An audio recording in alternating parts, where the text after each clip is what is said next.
mis amigos, sean todos bienvenidos a una entrega más de Ensayo Jurídico. Las gracias a Dios por permitirnos llegar hasta ustedes. Como siempre, nuestros temas puntuales, nacionales e internacionales, nuestras secciones de Derecho de Familia, Derecho Migratorio, Tu Caso, la entrevista central y el licenciado Carlos de Jesús con un tema de muchísimo interés. Así que no se pierdan el contenido de Ensayo Jurídico tras una brevísima pausa.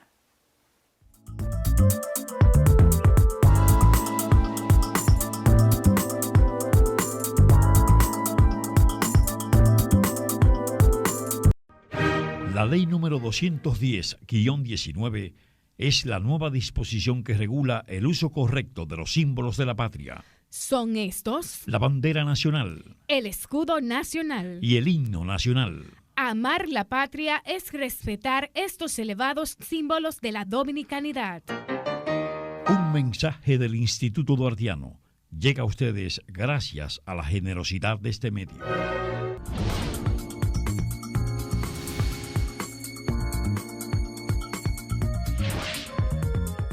Bien, mis amigos, continuando con Ensayo Jurídico, si estamos en nuestra sección Conociendo tu Constitución, mi Constitución.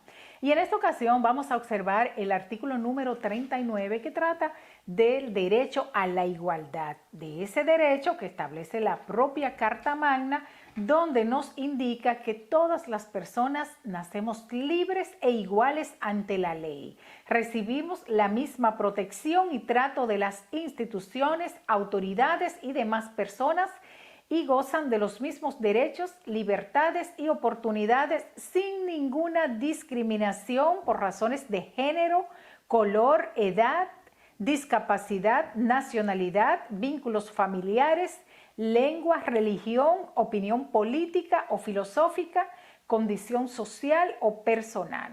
Y bueno, y en consecuencia nos presenta varios acápites donde también es importante que usted siga observando para empoderarse de este derecho a la igualdad y que definitivamente ha traído un precedente muy importante mediante la creación de nuestro Tribunal Constitucional.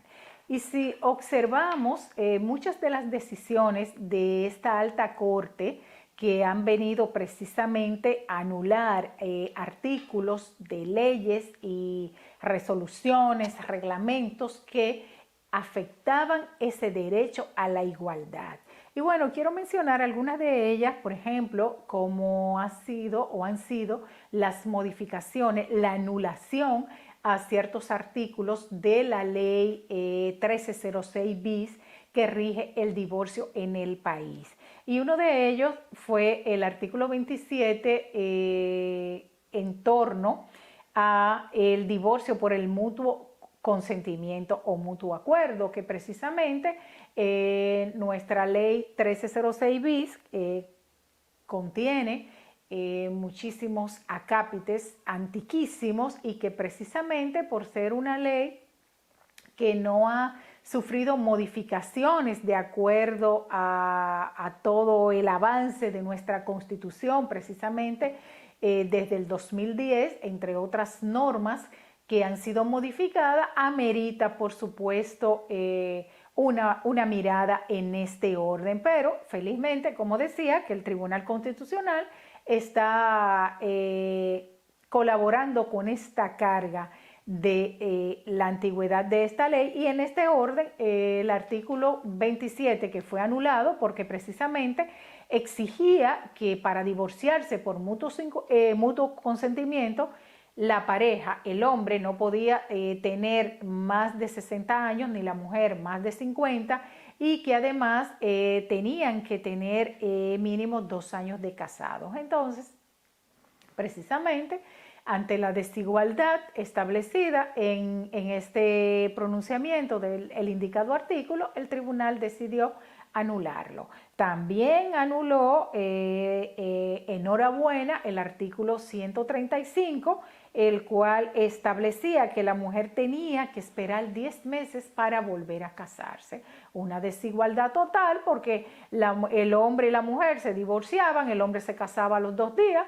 y bueno, y la mujer esperar los 10 meses para volver a contraer el matrimonio para que si en caso de que pudiese haber estado en estado de preñez, ese hijo o esa hija se reputaba hijo del matrimonio anterior. Entonces, para evitar esa confusión, tenía que esperar estos 10 meses para volver a contraer matrimonio, excepto que hubiese sido con el mismo esposo, ex esposo. Pero bueno, en ese orden, el tribunal, como decía, tomó decisiones oportunas de anular estos 2 artículos. Entonces, otra disposición que esta alta corte decide anular fue la que establecía, la que más bien había aprobado el Consejo de la Universidad Autónoma de Santo Domingo, nuestra Universidad Primada de América, la UAS, donde se prohibía a los docentes mayores de 50 años aplicar o ser parte de la cátedra o las cátedras de esta importante alta casa de estudios. Entonces, definitivamente esto era discriminatorio. Imagínense 50 años cuando usted acaba de hacer una maestría o puede tener un doctorado, varios posgrados, una persona con conocimientos que va a aportar a la formación de los nuevos profesionales y que bueno, en este momento tan importante donde realmente se rebasan todos esos tiempos, ¿no?, de la profesión y donde ya usted tiene un conocimiento intelectual más amplio con la praxis, además sumada a esta capacidad, entonces que se le prohíba aplicar en esta importante universidad. Entonces, definitivamente esto lo vemos muy oportuno. Aquí se abre una gran ventana para que podamos beneficiarnos de una manera realmente integral de tanta gente capaz que puede aportar en la formación de los nuevos profesionales en nuestra República Dominicana. Enhorabuena. Así que, y vamos a ver más adelante otras decisiones importantísimas que también denotan la necesidad de aplicar cada día más este artículo 39 y sobre ese derecho a la igualdad que todos tenemos, porque precisamente todos somos iguales ante la ley. Continuamos con más en Ensayo Jurídico.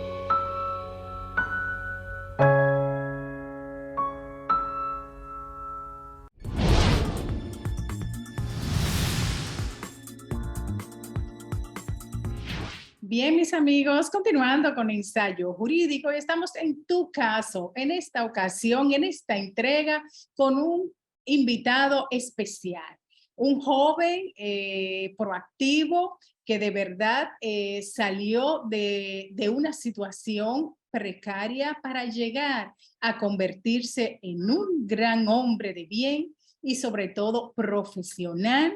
Y bueno, y vamos a conocer más, y se trata precisamente de César Miguel Reyes Genao. César, muchísimas gracias por acudir a este encuentro en Ensayo Jurídico y gracias por abrirnos tus puertas y tu corazón para conocer tu historia. Gracias a ustedes por la invitación y nada, estamos aquí para colaborar con lo que quieran saber de verdad.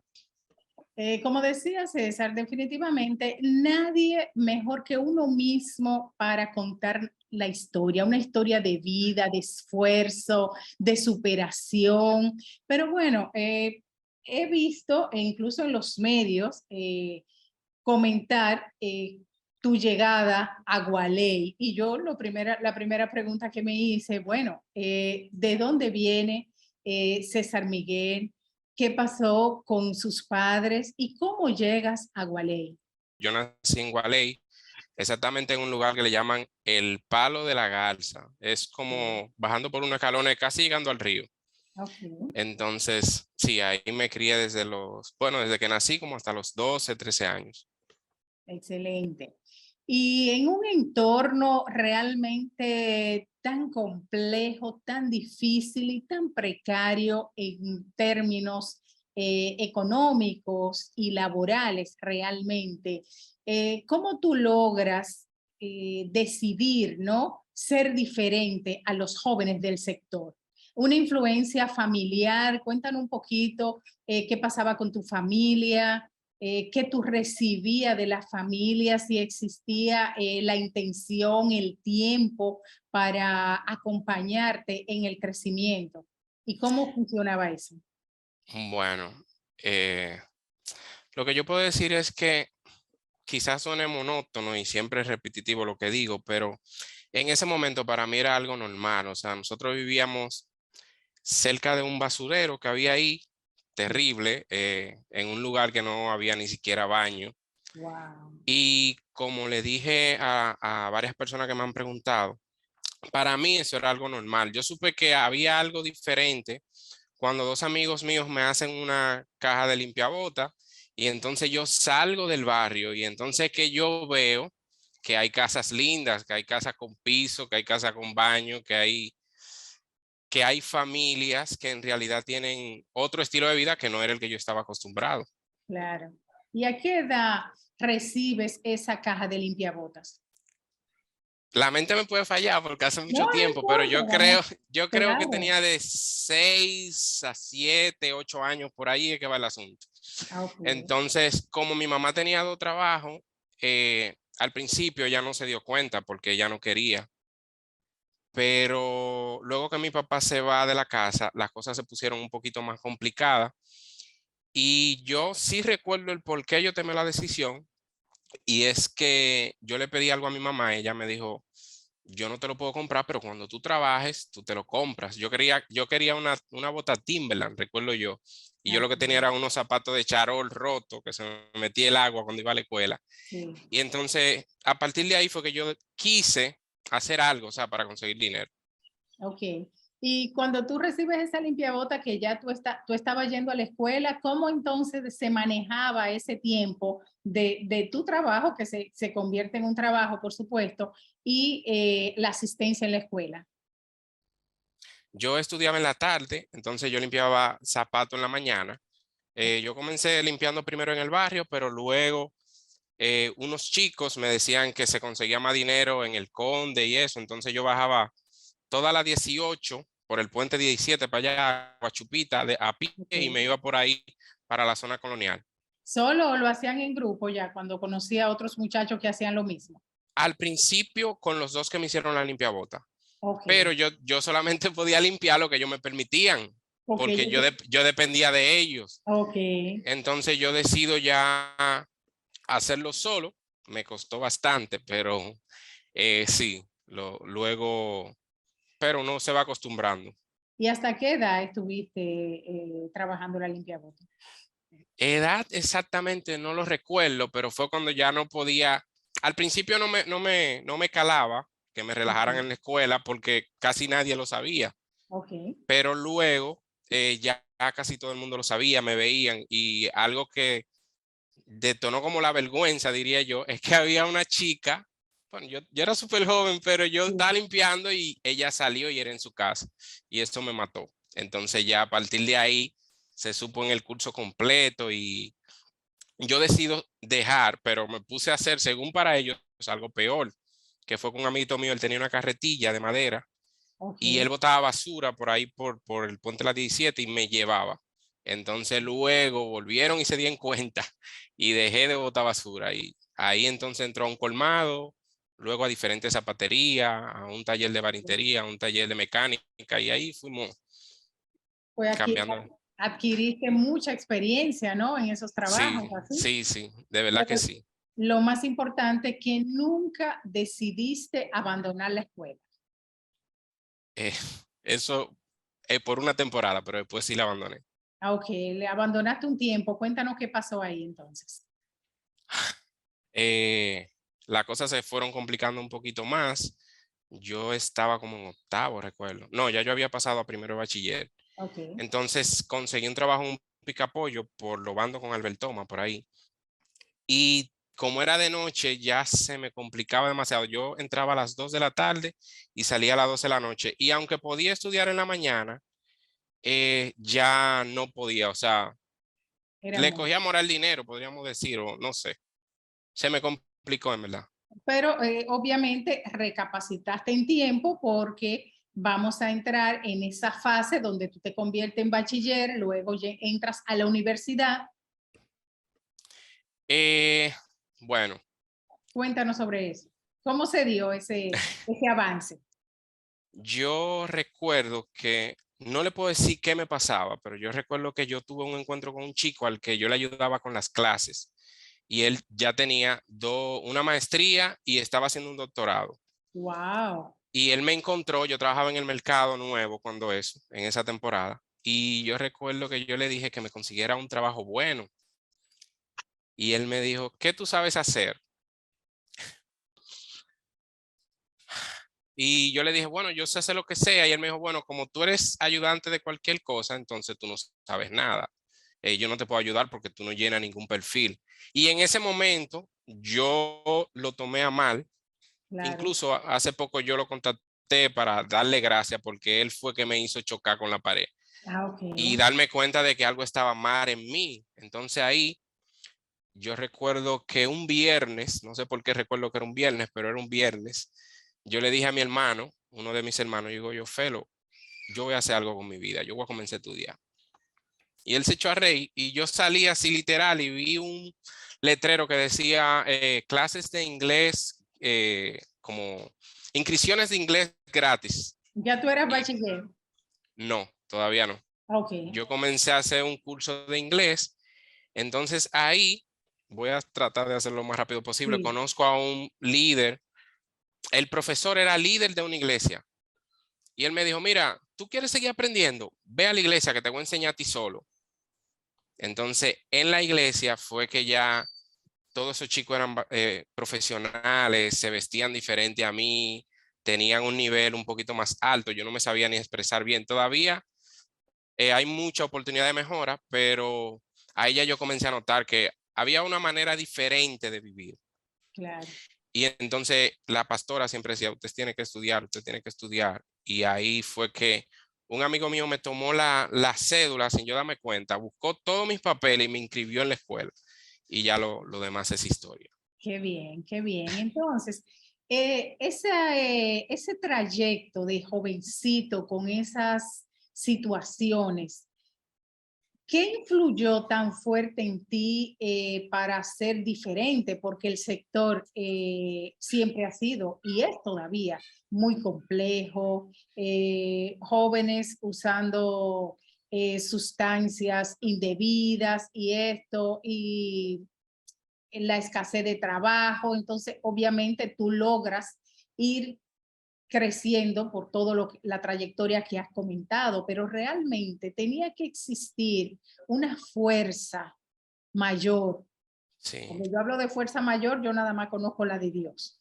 Lo así demás es. ya es terrenal. Pero ¿cuál era esa fuerza que te guiaba, que te hacía ser diferente, obviamente, que no te fuiste por el camino acostumbrado del sector de los jóvenes, que se van por lo más fácil, caen en las drogas, en otras actividades ilícitas, y bueno, y tú tenías un propósito?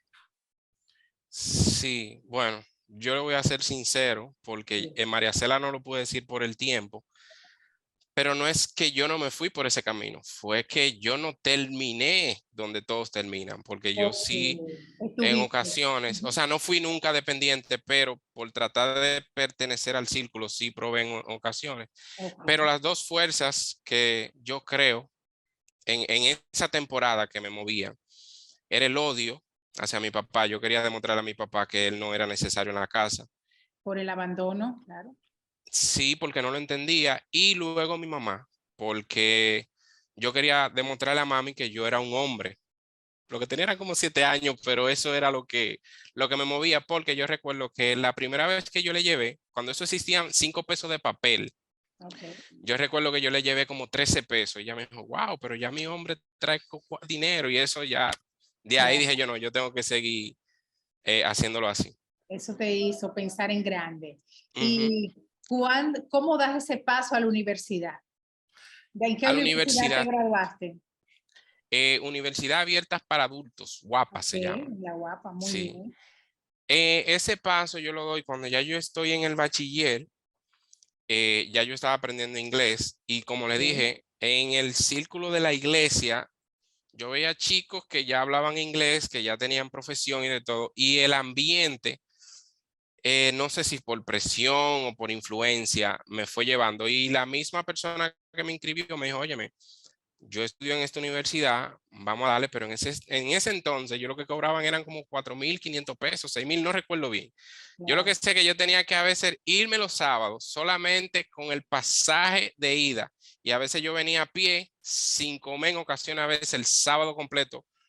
No porque en la casa no hubiera comida, sino porque se me complicaba ir y volver, porque claro, ya en esa temporada las cosas estaban mejorando. bien. Entonces, te gradúas de contable, ¿no? ¿Eres Ujú. contador público autorizado? Ya. ¿Hace qué tiempo? Fue como en el 2018, por ahí. Sí, porque tú eres muy Diciembre de joven. 2018, sí. Ok. Ya profesional, realmente, ¿cómo se da el paso hacia la familia? Tengo entendido que tienes 2 hijos, ¿no? Sí, yo me casé a los 28. Ok. Yo duré como 3 años conociendo a mi esposa. Bueno, a mi novia, la que ahora es mi esposa, yo la conocí en la iglesia y las cosas fueron fluyendo un poquito diferente porque no era lo que yo estaba acostumbrado. Yo venía de una vida un poquito más desordenada y de repente encuentro a esta mujer que todo es un límite, que no puede visitar a tal hora, que ella no puede ir si no hay gente en mi casa y yo, Claro. pero valió la pena, de verdad que sí. Claro que sí. Esa iglesia realmente fue una casa diríamos, de acogida para ti muy importante. Te ayudó Sí, a formarte y sobre todo a estar en el camino de Dios. así ¿Aún es. sigues visitando esa iglesia u otra iglesia? Yo en la iglesia que le estoy comentando, que se llamaba Vida Nueva, que por Ok, cierto es verdad que Vida Nueva porque me transformó, amén. el pastor murió y luego el líder que me estaba enseñando inglés, perdón, nos fuimos a otro lugar, que es donde me congrego ahora, hace como 10 años. Ay, estupendo, estupendo. ¿Y qué edades tienen tus hijos? Uno tiene 3 y el otro 2 meses. Ok. Dentro de ese trayecto de formación, ¿tenías una promesa para los jóvenes de tu sector? Para los jóvenes de mi sector, no. Yo le hice una promesa, fueron a los huele cemento, huele pegas, como le dicen, a los chicos que vivían Ok. en la calle, Ok. porque, bueno, como yo lo conocí, fue yo dándome una paliza de todo me dejaron tirado en la puerta del Conde por ahí, me quitaron lo que yo tenía. Oh, Dios santo. Ya no duele, ya entre risas Sí, se puede ya, decir eso. sí, ya superaste todo. Sí, la segunda vez me dieron una paliza por donde hay unos escalones donde termina el Conde por ahí. Ahí me rompieron hasta la limpiabota en la espalda. Pero luego, un día de las madres, había muchos gringos, yo recuerdo ese día, y ellos me habían, alguien, bueno, mentira, uno de ellos, que yo pensé que era mi amigo, me había enseñado una frase que era, I'm hungry, give me $1. Después que yo aprendí inglés, supe lo que era, pero no lo sabía. Y ahí entonces, ese mismo chico que andaba conmigo, que me enseñó, que era parte de ellos, le dijo a ellos que yo había hecho mucho dinero. Y ahí fue que yo como que exploté cuando me iban a volver a dar, porque yo tenía dinero para comprar un regalo a mi mamá. Ok. Entonces yo había limado un cuchillo de mesa por si volvían de que intentar conmigo. Y ese día cuando intentaron, yo corté a uno y a partir de ahí ellos me aceptaron como que ya yo era parte de ellos, porque ellos decían que uno no podía ser de que niña. Uno no podía ser Ok, cobarde. tuviste que defenderte bien. Sí, entonces ahí es que yo le hago la promesa a ellos, porque ellos me decían, César, ellos me decían, Peluca, no te vayas de la calle, no te vayas de tu casa, mira, y entonces me decían muchas cosas que ellos pasaron y por qué se fueron a vivir en la calle. Y ahí, entre relajos, uno decía que quería ser cantante, otro que quería ser profesor, y yo dije que yo quería ser escritor. Ok, Y ellos me dijeron, pues cuando tú escribes un libro, ponnos a nosotros en el libro. Y yo se lo prometí, entonces de ahí es que sale Historia de un limpiabotas. la historia de un limpiabota, Ujú. excelente. Un libro que definitivamente puede cambiar la vida de mucha gente. Tu historia, César, de verdad que es un gran aporte a esa juventud que aún no encuentra el camino correcto para formarse, para ser un hombre o una mujer de bien. Y qué bueno que Dios te ha dado la fuerza, la valentía de tú seguir creciendo, porque contando tu historia realmente creces más aún y además estás haciendo Sí. un gran aporte para esos jóvenes. En realidad fue duro contarlas porque nadie lo sabía en el trabajo, en círculos, por ejemplo, profesionales. Claro, Y puedo decir que luego de que se supo todo, que todo el mundo está con esta locura, donde quiera que me ven, sí, me llaman, camino más ligero, en verdad. O sea, ya claro no que hay un sí. Miguel y un César por un lado y un Miguel, ya son uno solo. Claro que sí, era una carga y como decía, lo importante de comunicarlo, de contar esa historia, porque ese es el compromiso que todos tenemos, de colaborar con aquellos que sí necesitan de esa fuerza, de ese empuje para salir del hueco donde estén, pero sobre todo con fe en Dios, porque definitivamente que Él te escogió para que tú hoy puedas contar tu historia y esa iglesia Gracias. fue una gran bendición para ti y tu Así familia, es. ¿eh? Así es. Bueno, nosotros acá en Ensayo Jurídico te agradecemos muchísimo que nos haya comentado realmente tu vida y bueno, y vamos a promover tu obra, así que el señor director ya está tomando la nota de lugar para que eh, al rincón más lejano de nuestro país y en el ámbito internacional también puedan adquirir tu obra. Así que Gracias, de César, un verdad. placer, nuestras bendiciones para que siga creciendo junto a tu familia y realmente sabemos que quieres cosas grandiosas para tus hijos y por Amén, eso amén. Así está es. creciendo más. Así es.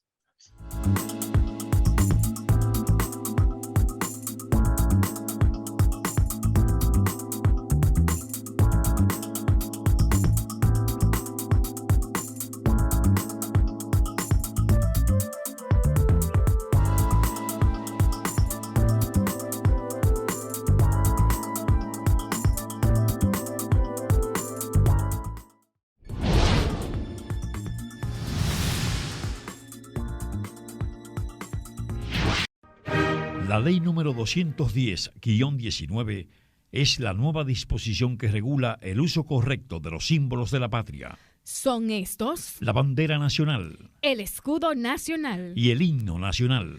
Amar la patria es respetar estos elevados símbolos de la dominicanidad. Un mensaje del Instituto Duartiano llega a ustedes gracias a la generosidad de este medio.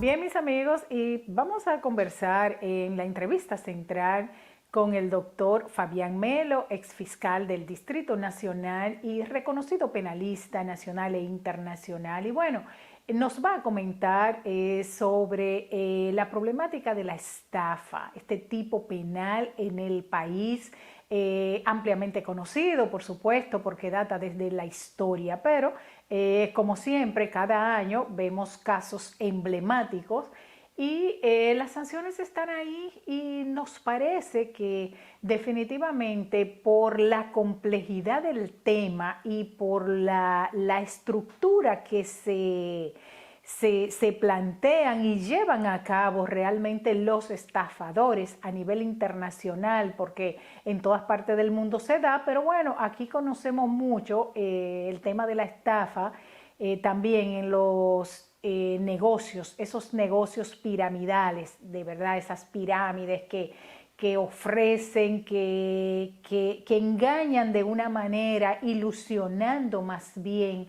a los participantes, a las víctimas, de que bueno, se van a hacer de mucho dinero. Y un caso emblemático que todos conocemos ha sido la novelesca histórica del tema de la familia Rosario, que se han dejado, bueno, vamos a decir, hasta que el tribunal apoderado determine más bien que sí ha habido una estafa penal, en este caso, donde miles y miles de personas han sido engañadas, y hay un tribunal a cargo de este caso, donde ya todos conocemos que hay medidas de coerción para los supuestos, en contra de los supuestos estafadores, donde uno de los cabecillas más bien de esta estructura, vamos a decir criminal hasta prueba en contrario, porque el juez lo va a determinar, pero ya tiene una medida de coerción.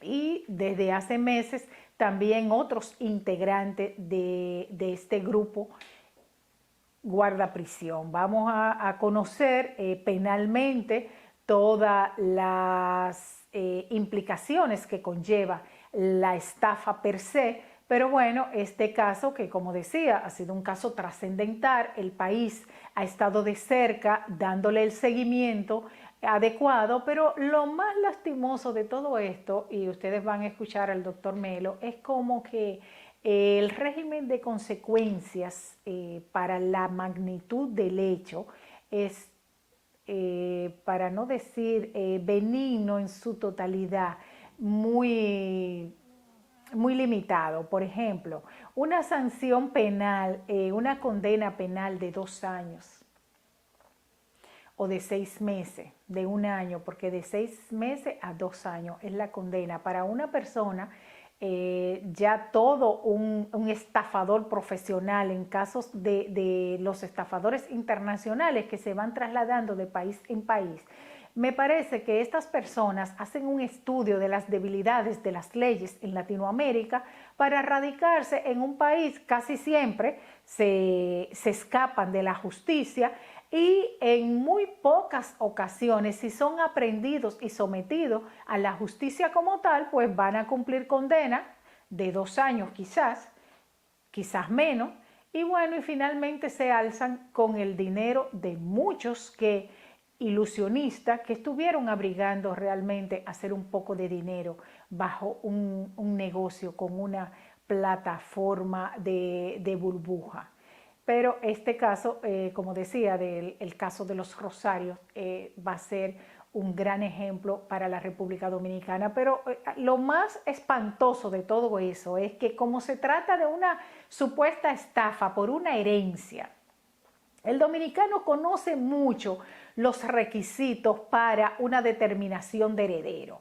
Imagínense todo este protocolo para instrumentar el expediente, que primero, ¿quiénes son lo del vínculo legal familiar para usted poder ser parte de esa determinación de heredero, como su nombre lo dice?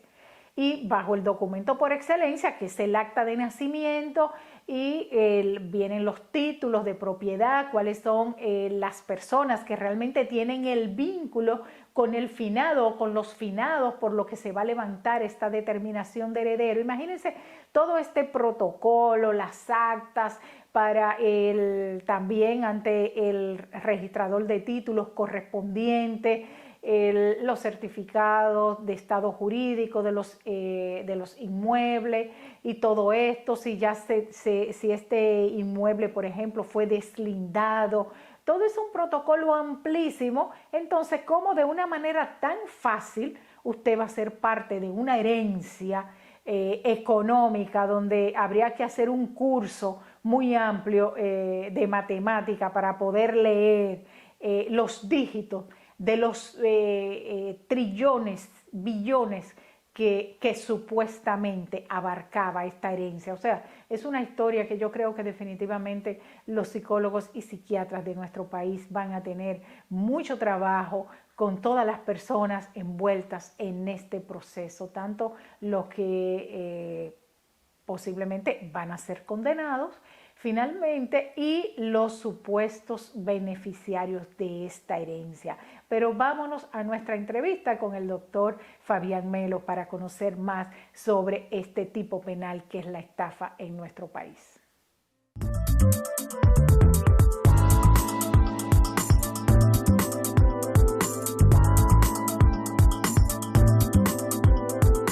Bien, mis amigos, continuando con el ensayo jurídico, estamos en la entrevista central. Y bueno, nos place una vez más dar la bienvenida al doctor Fabián Melo, destacado penalista nacional e internacional. Ustedes saben que también es catedrático y bueno, siempre colabora con nosotros. Y qué mejor persona para actualizarnos e ilustrarnos sobre algunos tópicos penales en el país. Doctor Melo, muchísimas gracias por acompañarnos en Ensayo Jurídico. Gracias nueva vez aquí contigo, a tus órdenes y a las órdenes de tu público. Gracias. Fíjate que como siempre queremos conversar, además de algunos temas de actualidad en la justicia, pero siempre es importantísimo traer esas pinceladas de la mano de un catedrático y de un jurista, precisamente con tu capacidad y experiencia en materia penal. Y bueno, y me surge conocer un poquito más sobre el tema de la estafa, porque si bien observamos desde nuestros códigos penales, ¿no?, antiguos y presentes, es una figura antiquísima porque desde la historia hemos visto cómo personas se dejan engañar o son estafadas por un fin, a veces algunos creyendo en un negocio o con la esperanza de un cambio de vida. Entonces entran en este tema y como decimos a veces, hay presas fáciles, pero también hay profesionales que se han capacitado para engañar a otro y por tanto siempre vemos en los tribunales muchos temas de esto. Así que quisiera que nos cuente sobre el contexto de este tipo penal, realmente sobre tu opinión al respecto, lo que nos plantea precisamente el Código Penal, que creo que plantea la figura en el artículo 405, y además las sanciones establecidas, si este tema también ha sido objeto de modificación para el próximo Código Penal, ¿no? Entonces, el escenario es tuyo. Coméntanos sobre esto, Melo. Sí, gracias. Tú sabes que como tú dices, la estafa es una conducta que viene desde muy antiguo y los romanos inclusive la trabajaron mucho desde el punto de vista de lo que es la conducta. Y ya en el Código Napoleónico, que es lo que sella la mayoría de los códigos que venían modificándose del derecho romano en toda la Edad Media, y el Napoleón lo que hizo fue sistematizar todas esas normativas y la agrupó de manera especializada. Pues anterior a eso se confundían algunos procedimientos, el procesal penal con el comercial, con el civil, y no había una sistematicidad. A partir de los códigos napoleónicos es que empieza entonces a verse cada materia del derecho de una manera especializada y conducida desde un punto de vista sistemático. En el tema del derecho penal material, la estafa toma un cuerpo de mucha valía, de mucha relevancia, porque siempre ha existido la oportunidad de que el más hábil se quiera aprovechar del menos hábil. Y a veces la forma de aprovecharse del más hábil, del menos hábil, es desarrollando habilidades y maniobras que tiendan a confundir al menos hábil para sacar un provecho, en este caso, una ventaja económica. Si tú te fijas y observas, por ejemplo, las loterías han existido desde la antigüedad. Así Y es. las loterías siempre se han prestado para maniobra y para estafa, pero ya en la época actual, la modalidad más desarrollada de estafa es si se quiere, la estafa piramidal, que Sí. consiste Ahí va. en crear un mecanismo de venderle ilusiones a cierto conglomerado de personas que ahora mismo el país que tiene vamos a decir, la primacía, el primer lugar en ese tipo de estafa es Nigeria. No sé por qué, porque no lo he investigado, pero las cartas nigerianas que llovían y le llegaban al servidor, al computador, a la laptop, a todo el mundo diciéndole que se había ganado un premio, que tenía una cuenta en tal sitio. Eso se sella hace par de años, 2019-2020, en Alicante, en España, donde casi 100 personas fueron condenados y la mayoría eran nigerianos que trabajaban para Western Union, y todo eso significó de venderle sueño a familias que tenían herencia en distintos sitios, y ahí entonces nace toda una historia de lo que son las cartas nigerianas, y todo se hizo a través de la estafa. La estafa es una maniobra dolosa, es una persona venderle una ilusión a alguien con el fin de engañarlo, porque lo que le está vendiendo lo hace con un mecanismo de fraude, de disfrazarle la realidad, y por eso es una estafa. Así es, y fíjate qué oportuno este tema de la herencia que nos plantea por estas estafas nigerianas, que precisamente nosotros hemos recibido dos clientas que nos han planteado la situación que desde el Perú ellas pertenecen a grupos que mantienen contactos, grupos religiosos, generalmente viajan cada cierto tiempo, donde se reúnen y bueno, y mantienen cierta comunicación, pero esas personas, no sé por qué, si quizá por la misma religión y estos son vulnerables a este tipo de estafa, pero siempre, por lo menos en estos dos casos que se nos dieron a nosotros, que tuvimos que asesorar a la persona y decirle, no crean eso, porque venían precisamente desde el Perú, y es porque salió alguien del propio grupo telefónico que tenían, grupos de WhatsApp, ofreciéndole, se muere alguien, van presentando una persona muy adulta que posteriormente se enferma, y esa persona quiere testar en beneficio de un miembro del grupo. Entonces, yo creo que esto también hay que alertar sobre Sí, esa es una de las modalidades, sí, los problemas de salud también, porque es una gama de hechos diversos, sí. Entonces te ofrecen, te quieren, esa persona que que está en problemas de salud grave, quiere testar en favor de un miembro del grupo, pero es para dejarle un inmueble. ¿Qué pasa? Que el abogado, porque la persona que lo contacta, supuestamente abogado y conocido del grupo, quiere dinero para transferir el inmueble.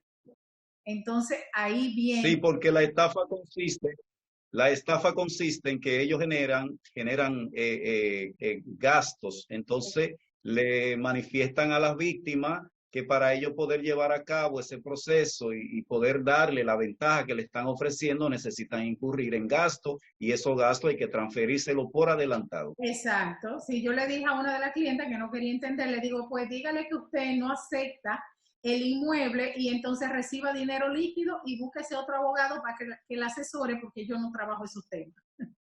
Así es.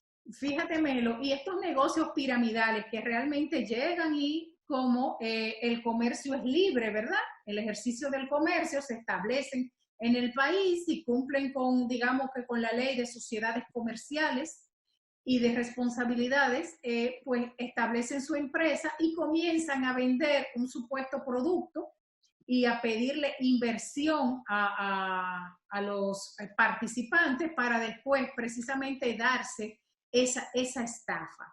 El Estado, como esto ha sido tan recurrente, realmente no hay una vía, ni tampoco hemos visto, ni nunca alguna decisión de que este tipo de negocio sea como vigilado por las autoridades. Sería la Procuraduría General de la República ante ciertas denuncias que pudiese vigilar un tipo de negocio así.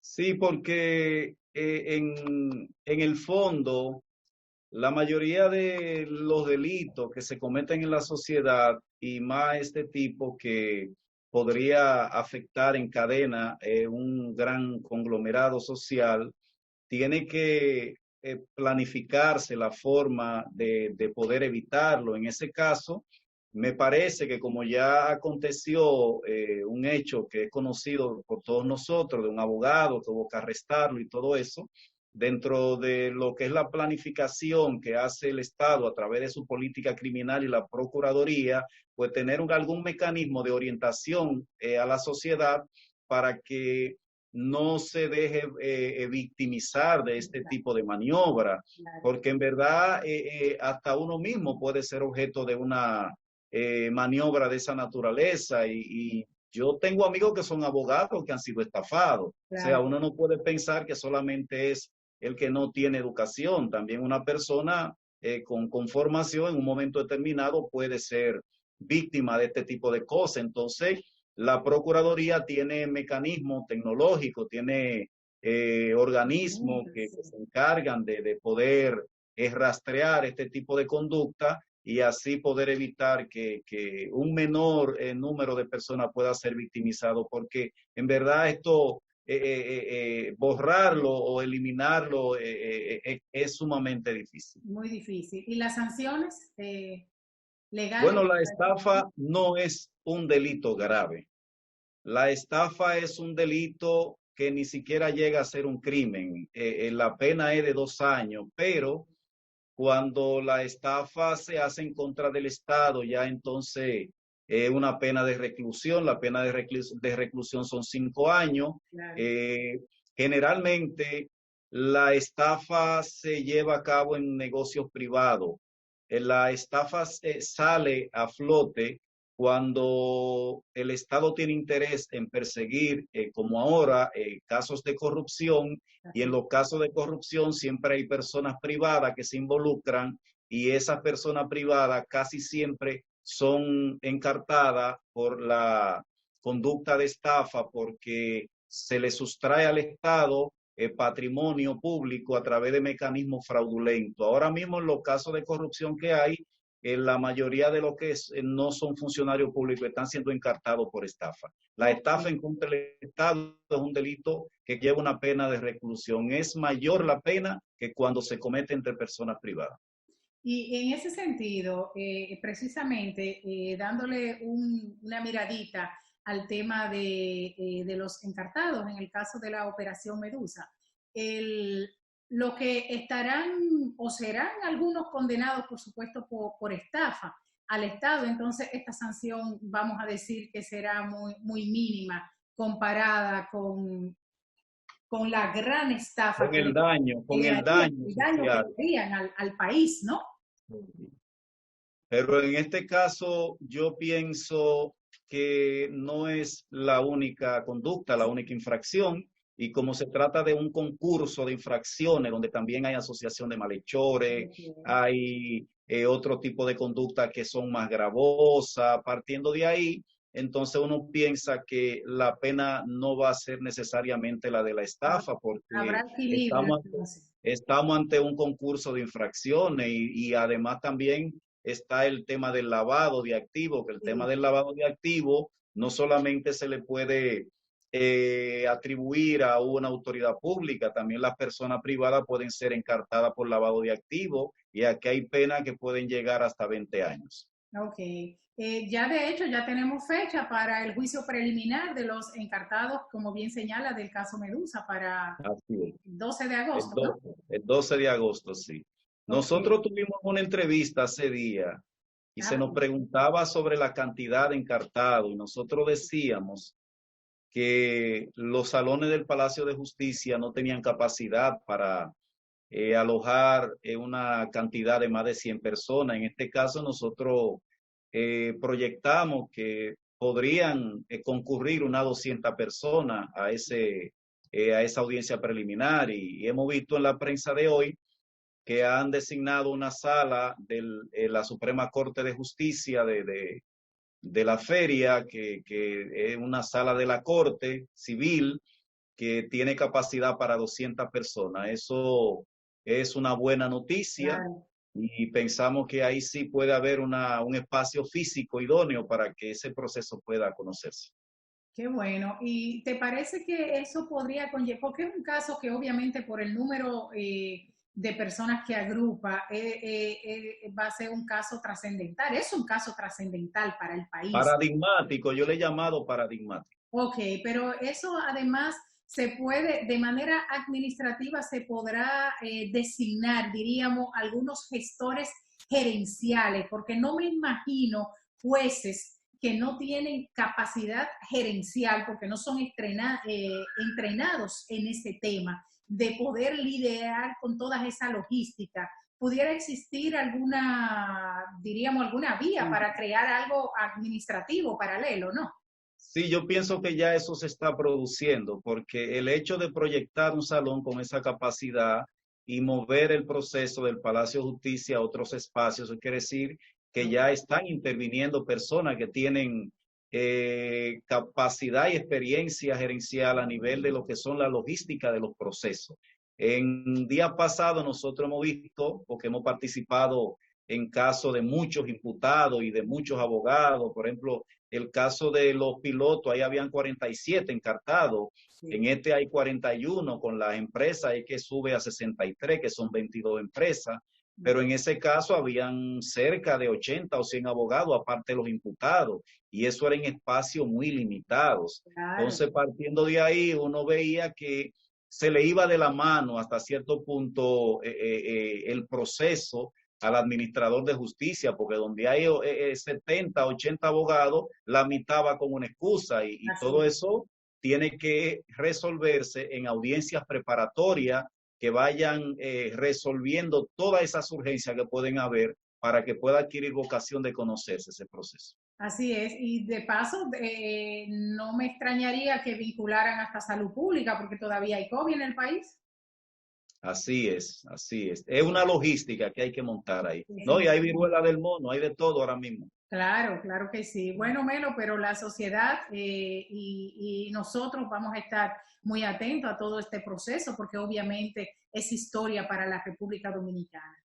Claro, es historia no solamente porque hay una gran numerosidad de encartados, es historia porque es la primera vez que quien tiene el rol, la responsabilidad de Estado de investigar el crimen es quien está sentado en el banquillo. Es la primera vez que tenemos un procurador general sentado ahí respondiéndole a la sociedad por sus actos. Eso es paradigmático. En Perú pasó y no se trata de los mismos hechos, porque allí fue un abuso de poder, una cosa que es tráfico de influencia, pero aquí estamos hablando de actos que son enormes en el plano del desbordamiento de las conductas penales, donde se habla de soborno, se habla de asociación de malhechores, de prevaricación. Ahí hay hasta delitos que tienen que ver con tecnología, de borrar informaciones, hay muchas cosas. Eso quiere decir que se trata de un caso paradigmático porque aparte de la gran cantidad de encartados, hay una persona que es emblemática en el plano de la persecución de la criminalidad. Claro, así es. Y que por primera vez en la historia, además, tenemos un gobierno interesado y una procuradora general de que se haga un trabajo aplicando la ley definitivamente, que no importa. Y yo pienso que a eso hay que agregarle que aunque hay voluntad evidente del gobierno, que eso tuvo su empuje en la sociedad civil, porque la sociedad civil inició una lucha en el 2017, 2018, que exigía el fin de la corrupción y la impunidad. Y eso fue lo que desgastó el gobierno de turno y finalmente lo desplazó del poder. Entonces el gobierno entrante ha leído correctamente ese mensaje de la sociedad civil y lo ha asumido.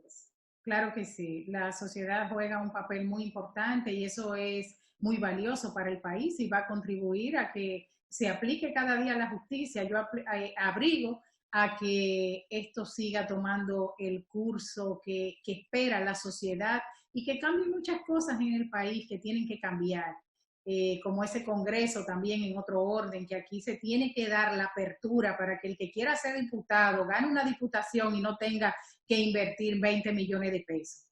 Sí, yo le decía a Cándido Mercedes hace aproximadamente una semana que esos cambios sociales a veces inclusive son ciclos de la sociedad que se producen y que no lo puede detener nadie. Y yo le decía inclusive que ya este país ha escalado unos peldaños a nivel de lo que son los cambios sociales y hasta en el caso remoto, extremo, que haya un cambio de gobierno, nadie le puede volver a arrancar esa conquista a la sociedad. O sea, la gente puede estar convencida de que aún en el extremo hipotético caso de que haya un cambio de gobierno, esas cosas no van a revertirse, porque es una conquista social. Claro. Y la conquista social no se revierten fácilmente. Así es. Bueno, Melo, te agradecemos muchísimo todos tus comentarios acá y como siempre con informaciones oportunas en este sentido. Gracias, siempre a tus órdenes. Saludos a todos los que ven este espacio. Así es, muchísimas gracias y como siempre a ustedes, amigos televidentes, las gracias por acompañarnos y vamos a dejar todas las cargas, todas las problemáticas en manos de Dios. Él tiene la solución. ¿Cómo no creer en Dios? Y hasta la próxima entrega de Ensayo Jurídico. ¿Cómo no creer en Dios? Si me ha dado los hijos y la vida. ¿Cómo no creer en Dios? Si me ha dado la mujer querida. ¿Cómo no creer en Dios? Si lo siento en mi pecho a cada instante, en la risa de un niño por la calle, o en la tierna caricia de una madre. ¿Cómo no? ¿Cómo no creer en Dios? Si está en las